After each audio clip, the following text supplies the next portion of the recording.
Miscellaneous exercise का प्रश्न number 7 है।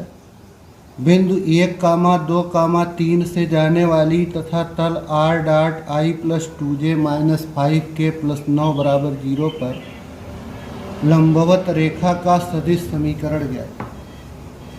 देखिए, एक रेखा है, वो रेखा बिंदु 1, 2, 3 से जाती है और एक तल दिया है, उसी पर लंबवत है।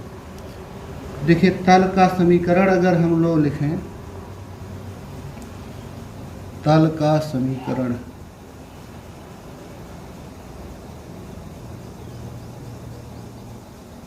ये है r dot i plus 2j minus 5k plus 9 बराबर 0। इसे लिख सकते हैं r dot i plus 2j minus 5k बराबर 9। अब अगर इस समतल का r dot n equal to d से कंपेरिजन करें तो पता चलेगा कि यह समतल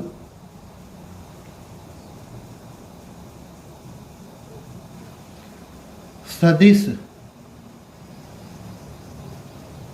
i plus 2j minus 5k के अभिलंब है,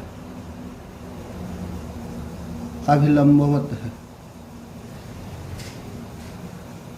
ये एक समतल है, ऐसे बना दें हम अगर, तो ये समतल एक सदिश दिया है,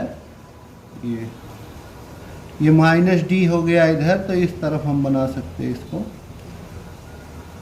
जो कहते हैं फार्मूले में कि n के अभिलंबवत, वही यहाँ है i plus 2j minus 5k। तो एक ये सदिश है, एक समतल है, ये एक समतल है, वो इस सदिश के अभिलंबवत है। तो अब एक जो रेखा है, वो रेखा 1, 2, 3 से जाती है और इस पर लंबवत है। तो इसका अर्थ ये हो गया कि इस समतल पर जो भी लंबवत रेखा होगी, ऐसे ये रेखा है, अगर मान लो यही रेखा है, ये रेखा है 1, 2, 3 से जाने वाली और इस समतल पर लंबवत, तो इसका अर्थ ये हो गया कि ये रेखा इस सदिश के समांतर हो गया। तो अभीष्ट रेखा जो हमें प्राप्त करना है, जिसका समीकरण लिखना है, अभीष्ट रेखा सदिश i plus 2j minus 5k के समांतर होगी, यही इसका निष्कर्ष है।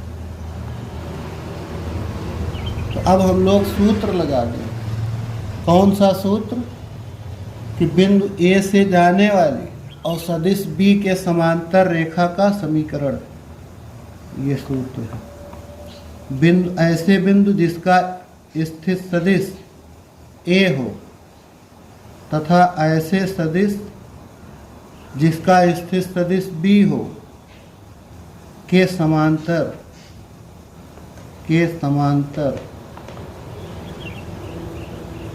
रेखा का सदिश समीकरण, ये लिखा जाता है r equal to a plus lambda b. तो ऐसे यहाँ है, जो रेखा यहाँ दी गई है वो बिंदु 1, 2, 3 से जाने वाली हो गई और ये है सदिश जाने वाली तथा सदिश i plus 2j minus 5k के समांतर रेखा का समीकरण। r बराबर a, ये हो गया a, i plus 2j plus 3k। बिंदु का कोऑर्डिनेट दिया है, उससे स्थित सदिश प्राप्त कर लेंगे, प्लस लेमडा b के स्थान पर हो गया i plus 2j minus 5k। यही हो गया। प्रश्न नंबर 8, 8वां है बिंदु ए कामा बी कामा सी से जाने वाले तथा तल R dot i plus j plus के बराबर 2 के समांतर तल का समीकरण।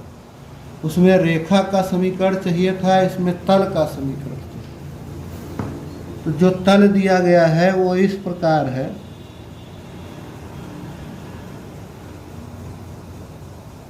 तल का समीकरण R dot i plus j plus k equal to 2। अब अगर इस तल को हम लोग देखें, इसके समीकरण को देखें, तो ये एक ऐसा तल होगा जो सदिश आई प्लस जे प्लस के अभिलंब होगा।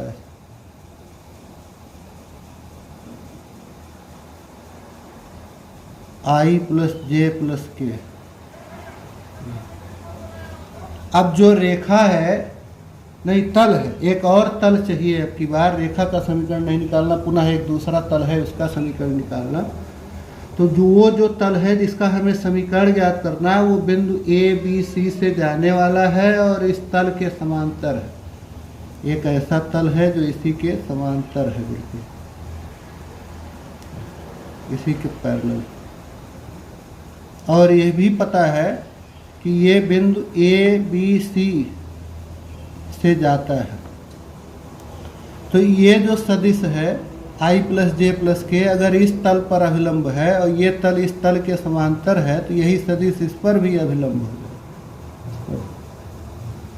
तो इसका अर्थ ये हो गया कि अब हमें एक ऐसे तल का समीकरण चाहिए जो बिंदु ए कामा बी कामा सी से जाता है और इस सदिश के अभिलंब है। तो इसका सूत्र आप पढ़े हैं, बिंदु ए से जाने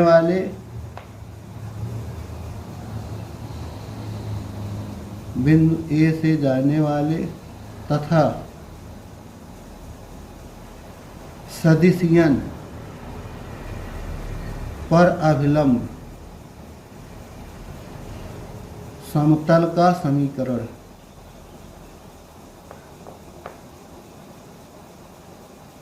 सदिश समीकरण ये लिखा जाता है r minus a dot n equal to 0, ये समीकरण। तो उसी आधार पर यहाँ हो गया बिंदु ए कामा बी कामा सी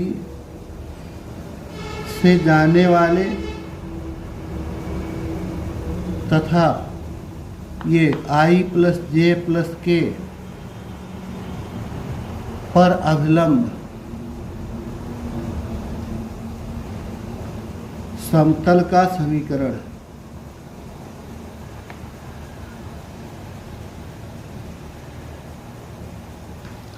तो एकदम हूबहू उसी सूत्र पर है ये। तो इस समतल का समीकरण हो गया r माइनस ए, बिंदु जो है उसका स्थित सदिश ये है ए आई बी जे सी के, ये हो गया r माइनस ए डॉट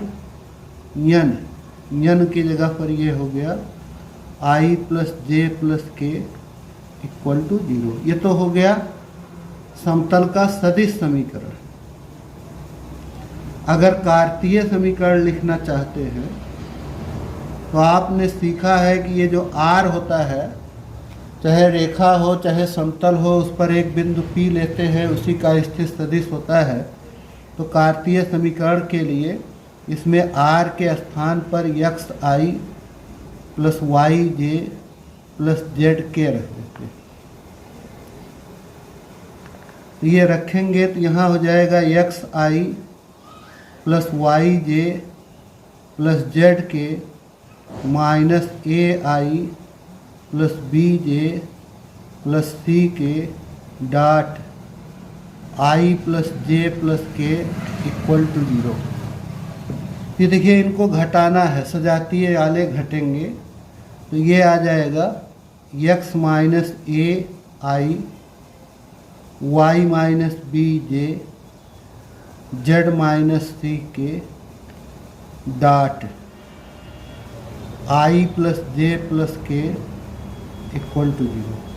अब दो वेक्टरों का डॉट गुणन ले लेना। आई के गुणांक का आई के गुणांक से, जे के गुणांक का जे के गुणांक से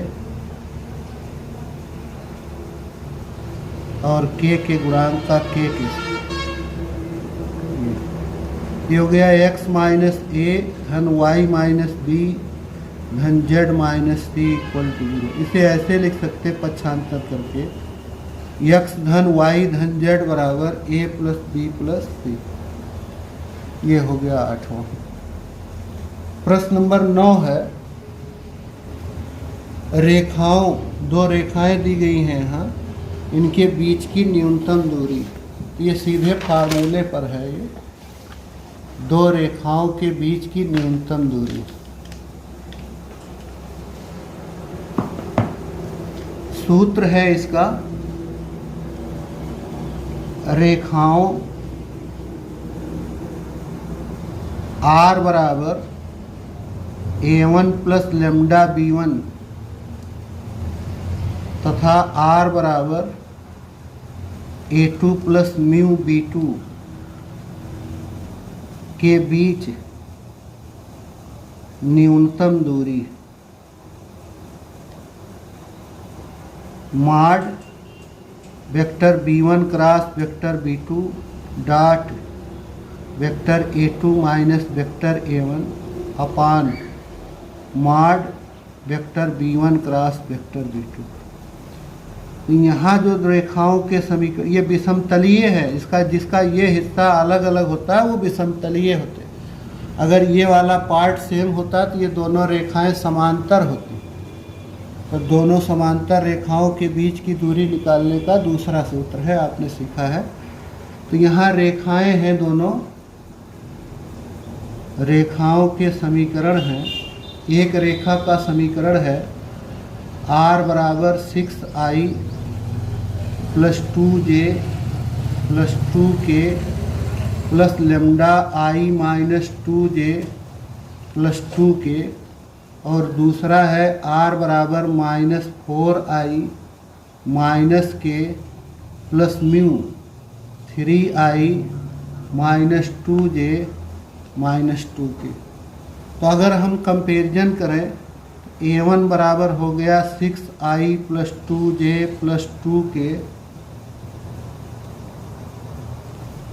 a2 बराबर हो गया minus 4i minus k, b1 बराबर हो गया i minus 2j plus 2k, b2 बराबर हो गया 3i minus 2j minus 2k। तो देखिए, एक b1 क्रॉस b2 चाहिए, एक a2 माइनस a1 चाहिए। तो b1 क्रॉस b2 ये डिटर्मिनेंट के हेल्प से निकालते हैं हम लोग, आपने सीखा है। 1 ऋण 2 2 3 ऋण 2 ऋण 2। तो ये हो गया, i के साथ आएगा 4 धन 4, j के साथ आएगा माइनस 2 माइनस 6, k के साथ आएगा माइनस 2 प्लस 6। तो ये हो गया 8i plus 8j plus 4k। ये हो गया b1 क्रॉस b2। अगर इसका माड लेंगे हम लोग, इसका परिमाण जो b1 क्रॉस b2 है, अंडर रूट 8 का वर्ग 8 का वर्ग प्लस 4 का वर्ग, 64 64 128 और 16 128 और 134 10 144, ये हो जाएगा 12। और a2 माइनस a1, इसमें से इसे घटाना, minus 4i minus k minus 6i minus 2j minus 2k। तो ये आ गया minus 10i minus 2j minus 3k। इसलिए दूरी हो गई मॉड b1 क्रॉस b2, ये आ गया 8i plus 8j plus 4k dot a2 minus a1 आ गया minus 10i minus 2j minus 3k अपान मॉड b1 क्रॉस b2, ये हो गया 12। तो ये आ जाएगा 8 गुणे ऋण 10 ऋण 80 ऋण 16 ऋण 12/12। तो ये हो गया 96 2 98 10 108 ऋण 108/12 9। ये न्यूनतम दूरी। प्रश्न नंबर 10, उस बिंदु के निर्देशांक ज्ञात कीजिए जहां बिंदुओं 5 1 6 और 3 4 1 को मिलाने वाली रेखा YZ तल को काटती है। एक रेखा है वो दो बिंदुओं से जाती है और YZ तल को काटती है। तो आपने सीखा है कि दो बिंदुओं जिनके स्थित सदिश A और B हों, इनसे होकर जाने वाली रेखा का समीकरण लिखते हैं R बराबर A plus lambda B minus A। तो उसी आधार पर यहाँ लिखा जाएगा बिंदुओं, बहुत महत्वपूर्ण सवाल है, 5, 1, 6 तथा 3, 4, 1 से जाने वाली रेखा का समीकरण। ये हो जाएगा R इक्वल टू A, इसको स्थिर सदिश के रूप में लिख दें, plus lambda B minus A, ये B का स्थिर सदिश हो गया, माइनस A।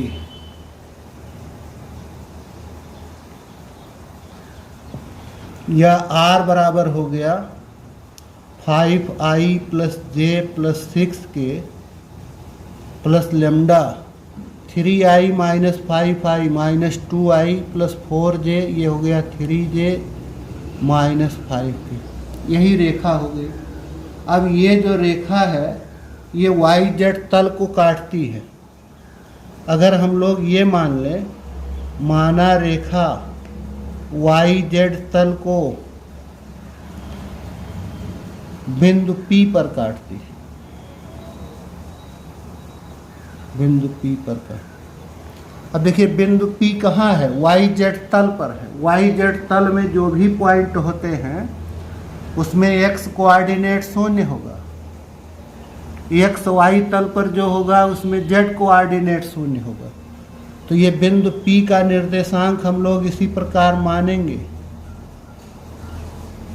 P का निर्देशांक हो जाएगा, YZ तल का पॉइंट है इसलिए इसका x कोऑर्डिनेट 0 होगा, Y होगा, Z होगा, लेकिन x कोऑर्डिनेट 0।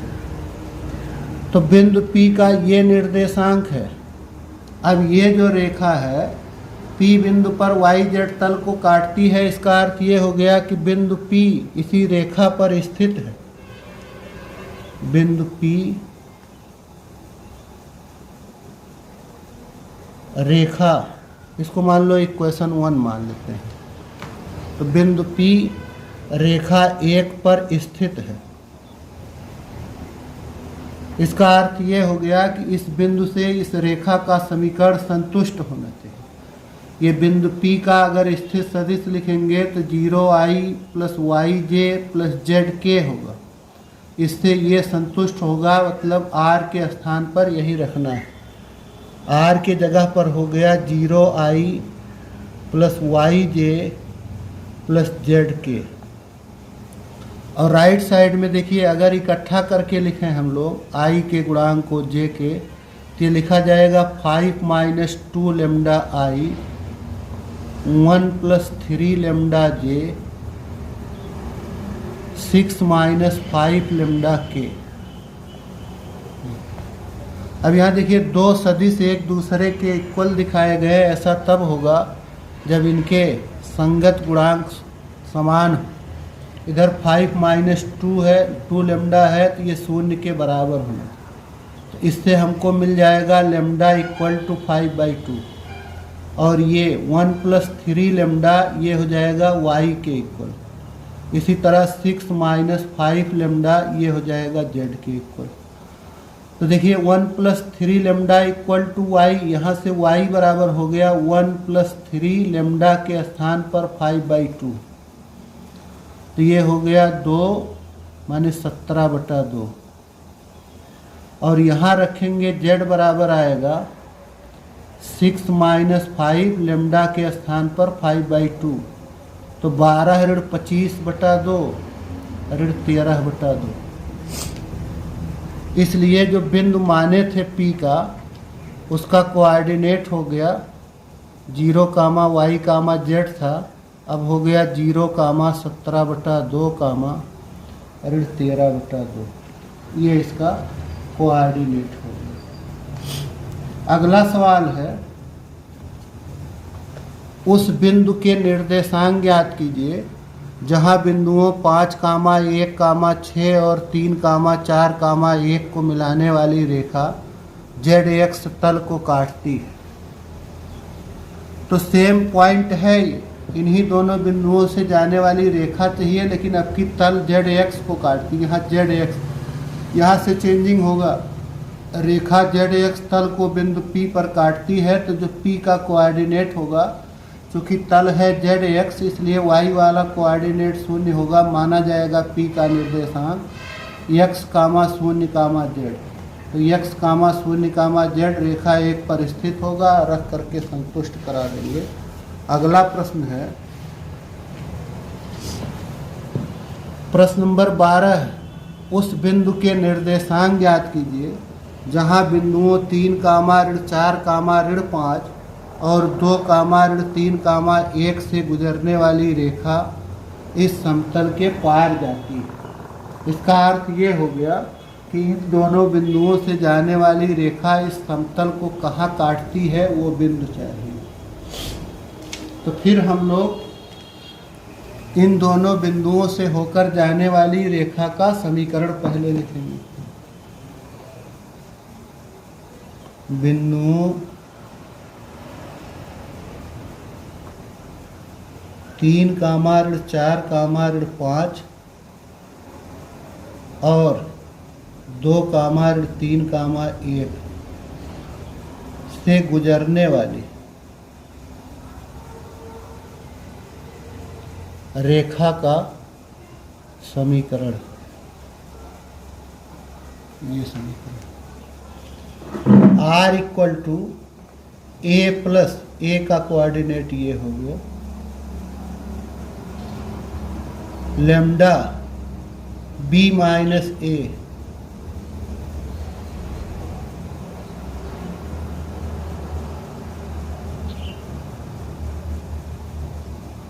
ये हो गया R =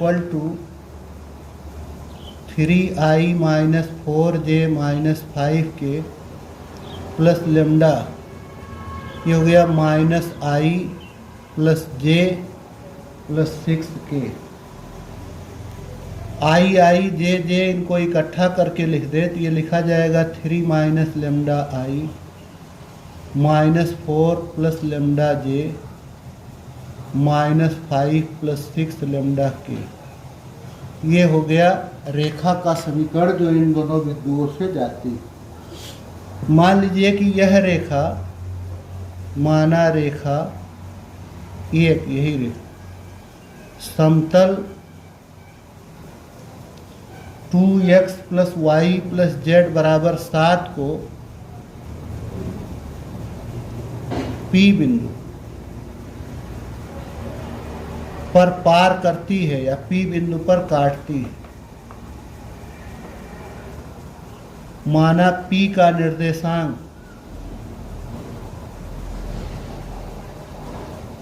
x, y, z है। तो देखिए ये जो P पॉइंट है, ये इस समतल पर भी है और इस रेखा पर भी है।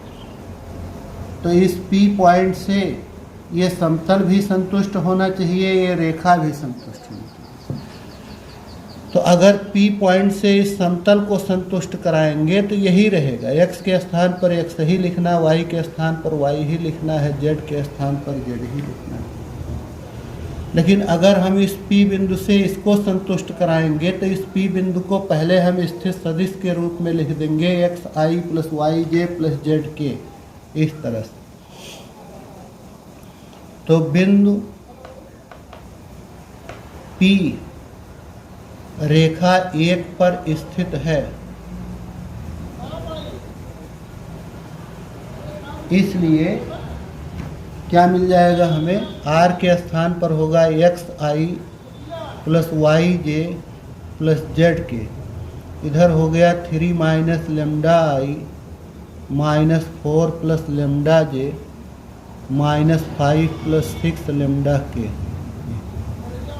अब इधर हम लोग अगर गुणांक दो सदिश इक्वल है तो संगत गुणांक बराबर होंगे। आई का गुणांक 3 माइनस लेमडा, ये हो गया x, y बराबर हो गया माइनस 4 प्लस लेमडा, और z बराबर हो गया माइनस 5 प्लस 6 लेमडा। तो यही जो x y z का मान आ गया है यहाँ, ये x y z पॉइंट इस पर भी स्थित है। तो बिंदु x कामा y कामा z, और इनकी वैल्यू अब आ चुकी है 3 minus lambda minus 4 plus lambda minus 5 plus 6 lambda समतल 2x plus Y plus Z बराबर 7 पर स्थित है। इसलिए अब इस बिंदु से ये एक्स वाई जेड पॉइंट था, ये माना गया, इस बिंदु से ये समतल संतुष्ट करा दे। 2 गुणे x के स्थान पर 3 माइनस लेमडा प्लस y के स्थान पर माइनस 4 प्लस लेमडा, z के स्थान पर minus 5 plus lambda equal to 7। तो 6 ऋण 2 लेमडा minus 4 plus lambda minus 5 plus 6 lambda बराबर 7। तो ये हो गया 6 लेमडा और लेमडा 7 लेमडा में से 2 लेमडा घट गया 5 लेमडा, 6 में से माइनस 4 माइनस 5 माइनस 9, 6 माइनस 9 हो जाएगा माइनस 3, उस तरफ कर दे 7 के साथ तो जाके प्लस 3 10 हो जाएगा। लेमडा बराबर आ गया 10/5 माने 2। इसलिए x बराबर फिर से यहाँ रख देंगे तो एक्स वाई जेड की वैल्यू है 3 minus lambda 3 minus 2 equal to y, minus 4 plus lambda minus 4 plus 2 minus z equal to minus 5 plus 6 लेमडा माइनस 5 प्लस 12, ये आ गया 7। तो इस प्रकार कोऑर्डिनेट हो गया पॉइंट का। इसलिए बिंदु का निर्देशांक 1 कामा ऋण 2 कामा 7 हो गया। अगला प्रश्न है प्रश्न नंबर 13। चलिए इसको फिर अगले वीडियो में करते हैं।